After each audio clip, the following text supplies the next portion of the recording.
Hello दोस्तों।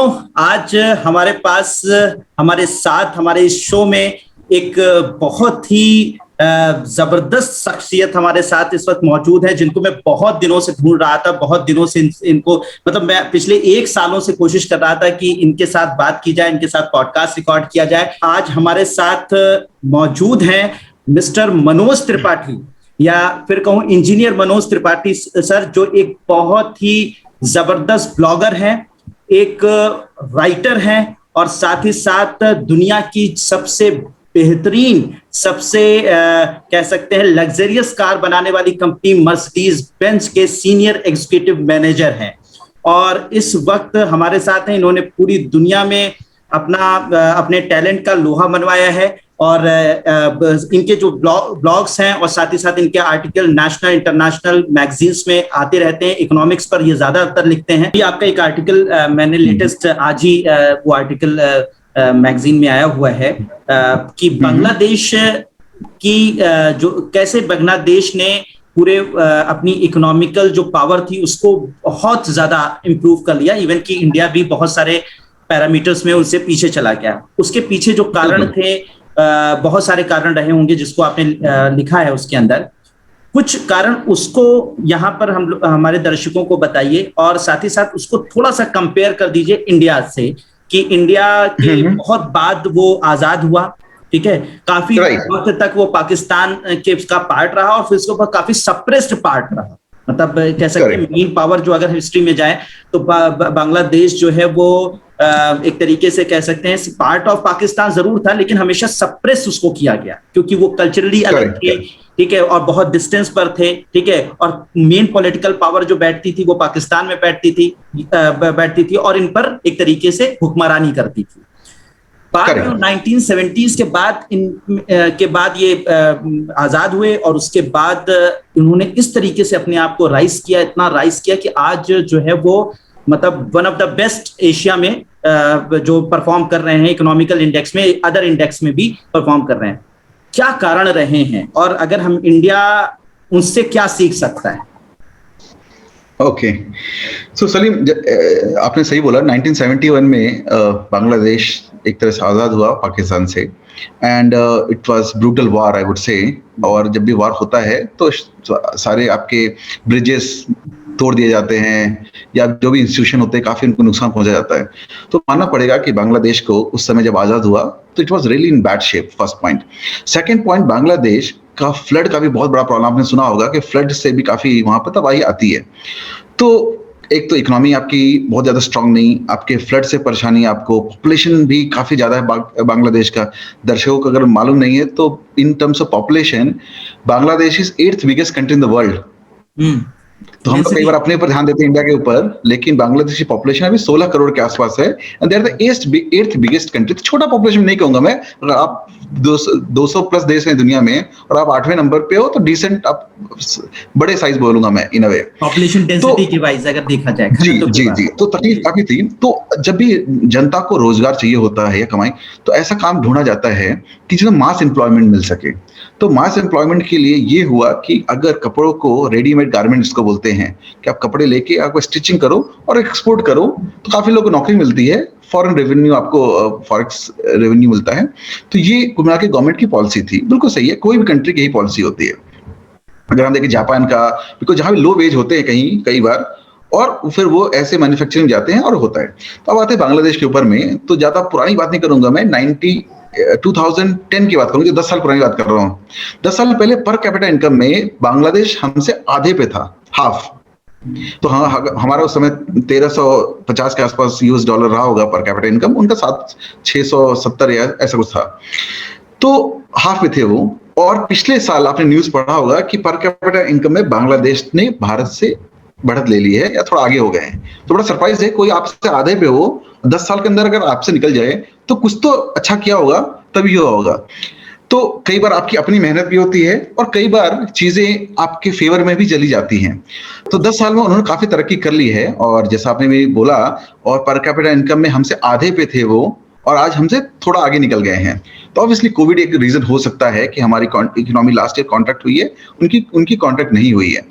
But Covid से पहले भी इकोनॉमिस्ट ने बोल ही दिया था कि जिस तरह बांग्लादेश ग्रोथ चल रहा है, 2-3-4 साल के अंदर वो डेफिनेटली इंडिया से आगे निकल जाएंगे, जो कि हो ही गया आखिर। तो हुआ कैसे वो बताना चाहूंगा अपने दर्शकों को कि 1971 में 1970 जब आजाद हुआ था बांग्लादेश, उसी समय के आसपास यूनाइटेड नेशन ने जितने भी कई पुअर कंट्रीज को सपोर्ट करने के लिए एक लीस्ट डेवलप्ड कंट्रीज एक लिस्ट बनाई, जिसमें अप्रोक्सीमेटली उस टाइम पे 46-47 कंट्री रहे होंगे, जिसमें बांग्लादेश भी था।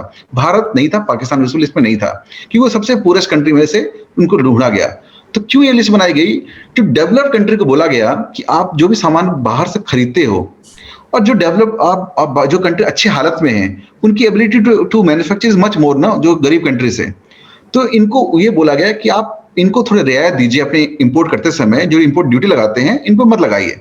तो United States as well as European Union कह ले, यूरोप उस समय जो भी यूरोप कंट्रीज थे, उन्होंने डिसाइड किया कि लीस्ट डेवलप्ड कंट्री से कोई भी सामान आएगा हम इंपोर्ट ड्यूटी नहीं लगाएंगे। लेकिन जो डेवलपिंग कंट्री, जो इंडिया को डेवलपिंग कैटेगरी में रखा गया था, अगर इंडिया से कोई सामान भेजता है तो लगभग रेडीमेड गारमेंट की बात करूं अगर, वह 10% इंपोर्ट ड्यूटी लगता है। तो चलिए 10% बहुत ज्यादा फर्क डालता है, क्योंकि अगर आप एक्सपोर्ट बिजनेस में हो, आपको मालूम है कि बड़े थिन मार्जिन काम होता है। और एक कहावत है कि अगर कोई भी देश, अगर फ्रांस को कोई सामान खरीदना है तो उनके पास ऑप्शन है दुनिया के 212 देशों से खरीदने का।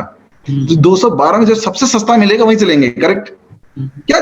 तो ये है, तो आपको अगर जीतना है तो आपको सबको बीट करना पड़ेगा। तो जो लीस्ट डेवलप्ड कंट्रीज, उनकी ability to beating is always lesser, no. तो उनको ये बोला गया कि ठीक है, आपको इंपोर्ट ड्यूटी नहीं लगेगा, आप बिना इंपोर्ट ड्यूटी के भेज दीजिए।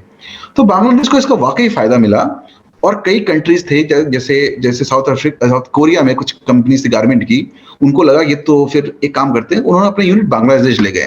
तो जब आप यूनिट ले जाते हो तो अपने टेक्निकल नो हाउ ले जाते हो, वहां के लोगों को ट्रेन करते हो। तो बांग्लादेश कहीं ना कहीं 1980 के दशक में रेडीमेड गारमेंट में काम करने लगा। फिर भी ओके, क्योंकि टाइम लगता है। ऐसा नहीं है कि कोई भी कंट्री अगर आपके इकोनॉमिकली वीक है तो रातों रात नहीं कर सकता कुछ चमत्कार हो जाए, क्योंकि बिजली की दिक्कत होती है वहां पर, बहुत से फंडिंग की दिक्कत होती है, सब चीजों की छोटे जो भी लिस्ट डेवलपिंग कंट्री होते हैं उनको होता है।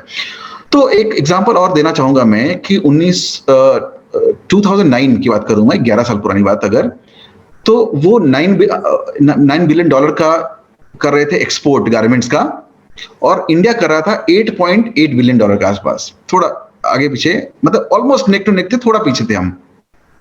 पिछले साल अगर बात करूं मैं, तो बांग्लादेश $30 बिलियन पहुंच गया, 9 से 30, और हम 8.8 से 16 पे पहुंचे। तो हमने भी तरक्की किया, लेकिन आप सोचिए कि उनकी पॉपुलेशन 8 गुना कम है हमसे। तो जिनकी पॉपुलेशन 8 गुना कम होती है और हमसे वो रेडीमेड गारमेंट में डबल पहुंच जाए, तो पर कैपिटा फर्क पड़ता है।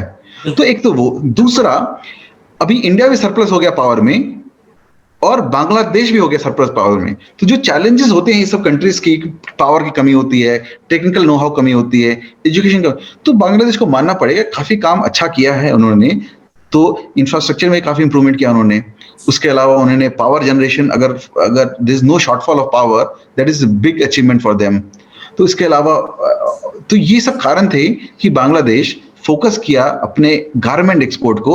और गारमेंट में सबसे ज्यादा फायदा सलीम ये होता है कि lot of job creation happens, और वो भी जॉब क्रिएशन में जिससे सबसे ज्यादा खुशी मुझे मिलती है, लेडीज को सबसे ज्यादा जॉब अपॉर्चुनिटी मिलती है गारमेंट बिजनेस में, करेक्ट। और तो आज उनकी जो वुमेन पार्टिसिपेशन इन वर्कफोर्स है वो इंडिया से ज्यादा है।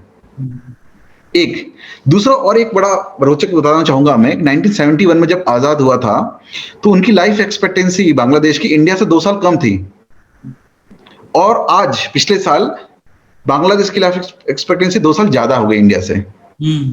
तो हम भारतीय को कहीं ना कहीं ये मानना पड़ेगा कि कुछ तो अच्छा काम किया होगा उन्होंने, कि उसके अदरवाइज इतने जो डिवास्टेटेड हालत में थे उसके बाद ऊपर आ गए इतना, तो वो अच्छा काम किया होगा। तो अगर हम खुले मन से सोचे तो हाँ बिल्कुल कुछ सीख सकते हैं, बट अगर हम एटीट्यूड दिखाए कि नहीं नहीं क्या बातें कर रहे हो, बहुत छोटा है, हम तो बहुत 140 करोड़ है ऐसा, तो फिर हम नहीं सीख पाएंगे कुछ भी। तो जो आपने सवाल पूछा कि बांग्लादेश कैसे हुआ, तो नॉट ओनली बांग्लादेश, हमें अगर वाकई ग्रो करना है तो हर कंट्री समझना पड़ेगा क्या अच्छा काम कर रहे हैं वो लोग। अच्छा, बांग्लादेश के डेवलपमेंट में माइक्रो फाइनेंस का भी, कहीं पे मैं पढ़ रहा था, माइक्रो फाइनेंस का भी काफी बड़ा रोल रहा है। नोबेल लॉरेट रहे हैं डॉक्टर यूनुस साहब, तो उनका माइक्रो फाइनेंसिंग जो एक स्ट्रेटजी थी, तो माइक्रो, जो दर्शक नहीं जानते हैं, डॉक्टर यूनुस जो है वो नोबेल प्राइज उन्होंने इकोनॉमिक्स का जीता था, और उन्होंने माइक्रो फाइनेंस को बहुत ज्यादा प्रमोट किया था, बहुत ज्यादा वहां पर उन्होंने एक ग्रामीण बैंकिंग एक पूरी वहां पे स्टार्ट की थी, जहां पे वो छोटे छोटे फाइनेंस देते थे छोटे छोटे कामों के लिए, और उसका किसी तरीके का आपको उस तरीके का फाइनेंस लेने के लिए या उस तरीके का बैंक से लोन किसी तरीके का मॉर्टगेज या कोई भी चीज गिरवी नहीं रखनी पड़ती थी। और सबसे बड़ी बात ये थी कि उसमें जो ब्याज दर थी वो या तो थी ही नहीं, और थी भी तो बहुत ही नॉमिनल रेट पर वो लोन्स प्रोवाइड किए जाते थे। इसका माना जाता है कि बांग्लादेश की जो ग्रोथ हुई है उसमें काफी बड़ा रोल रहा है। तो उस पर मनोज क्या कहना होगा, उसका क्या रोल रहा है? बिल्कुल सलीम, देखो एक कहावत है कि आपकी सफलता में कभी भी केवल एक चीज का रोल नहीं हो सकता है कि आप एक ही काम करो बस उससे हो गया। तो जैसे मैंने बोला कि as a government need to provide infrastructure, need to provide power, need to provide justice system, need to provide education, correct ना? तो सभी चीज को जब आप प्रोवाइड करते हो तब जाके आप, जैसे मैं क्रिकेट का एग्जांपल दूंगा मैं, अगर आपको क्रिकेट में जीतना है तो केवल आपके बैटिंग के बल पे नहीं जीत सकते, आपको बॉलिंग अच्छी करनी पड़ेगी, फिर निकल रहा है फील्डिंग में अच्छी करनी पड़ेगी, फिर आपको निकल रहा है कि बैटिंग का ऑर्डर भी सही होना चाहिए, करेक्ट? तो और तो आई एम सेइंग बैट, अगर आप क्रिकेट में जीतना है तो आपको इतनी चीजों का कॉम्बिनेशन होगा तब जीत पाओगे। टीम भी मोटिवेटेड होनी चाहिए, करेक्ट?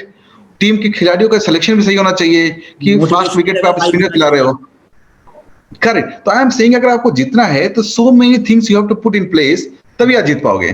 तो कमिंग बैक टू जो हम बात कर रहे हैं बांग्लादेश का, तो बांग्लादेश की जो बिल्कुल सही बात है कि जो माइक्रो फाइनेंस है वो भी रोल प्ले करता है कुछ हद तक, एक्सपोर्ट का जो फोकस है वो भी रोल प्ले करता है काफी हद तक। तो उसी तरह से आप फिर भी, वर्ल्ड इज सो कॉम्पिटिटिव, आज कॉम्पीट करना आसान नहीं है। तो बांग्लादेश के लिए भी कंपटीशन बहुत है, चाहे इंडिया कंपटीशन हो चाहे वियतनाम कंपटीशन हो, सारी कंट्री कॉम्पीट कर रहे हैं। तो जब तक आप टेक्नोलॉजी में इन्वेस्ट नहीं करोगे तो केवल आप लो वेज, बिल्कुल सही है सलीम कि एक और, हाँ बांग्लादेश में क्योंकि गरीबी काफी थी तो सैलरी या वेजेस काफी कम थे, उसका भी बहुत बड़ा बेनिफिट मिलता है। पर जैसे जैसे कंट्री का आपका डेवलपमेंट होता जाता है वैसे वैसे सैलरी या वेजेस बढ़ते चले जाते हैं। जब बढ़ते चले जाते हैं तो आपकी कॉम्पिटिटिव एज कम हो जाती है कुछ हद तक, करेक्ट? तो अगर बांग्लादेश का पर कैपिटा इनकम इंडिया से हल्का सा बाहर आगे ज्यादा हो गया है तो कहीं ना कहीं वहां की सैलरी बढ़ेगी। तो जब बढ़ेगी तो कहीं ना कहीं आपको डिसएडवांटेज भी हो सकता है। तो उसके लिए क्या सोल्यूशन है? उसका सोल्यूशन आपको टेक्नोलॉजी में, ऑटोमेशन में कुछ हद तक इन्वेस्ट करना ही पड़ेगा ताकि आप का फिक्स कॉस्ट कम कर सको इन टर्म्स ऑफ सैलरीज और वेजेस। तो ये है कुल मिला के बांग्लादेश के सक्सेस का राज। इसके अलावा आईटी में भी काफी अच्छा काम करने की कोशिश कर रहे हैं वो लोग। जैसे एक कहावत है कि हमारे यहाँ की ब्रिटिश जब चले गए तो इंग्लिश छोड़ के गए, और फिर फाइनली आईटी इंडस्ट्री जब बूम हुआ तो सबने रियलाइज किया काफी हद तक जो इंग्लिश की एबिलिटी थी इंडिया में बोलने की, उसने आईटी के हमारे बूम दिया। तो we became back office of the world. तो same goes for Bangladesh also कि वहां भी इंग्लिश धीरे धीरे पॉपुलर हो रही है या पढ़ाई के करिकुलम में है, तो वो भी कुछ हद तक आईटी में अच्छा करेंगे। All the best to Bangladesh कि अच्छा काम किया है, good, may be we can learn something. हमारे भी काफी स्ट्रेंथ है। आई एम वेरी होपफुल कि पीएलआई स्कीम अभी आया है हमारा, तो एक्सपोर्ट में definitely it will help. So ये सब चीजें अगर हम देशवासी कर सकें तो भारत वाकई हमारा पर कैपिटा इनकम बढ़ेगा। तो मनोज ने बहुत ही कह सकते हैं आसान शब्दों में बांग्लादेश की जो ग्रोथ थी वो कैसे हुई और उससे कैसे इंडिया सीख सकता है, कैसे ग्रो कर सकता है, तो उसको बहुत ही आसान भाषा में समझाया। और मतलब इसके लिए बहुत थैंकफुल मैं रहूंगा कि आपने हमारे दर्शकों को, खासकर हमारे जो कॉम्पिटिटिव एग्जामिनेशन की प्रिपरेशन कर रहे हैं ऐसे स्टूडेंट्स को, आपने बहुत ही आसान शब्दों में चीजों को समझाया।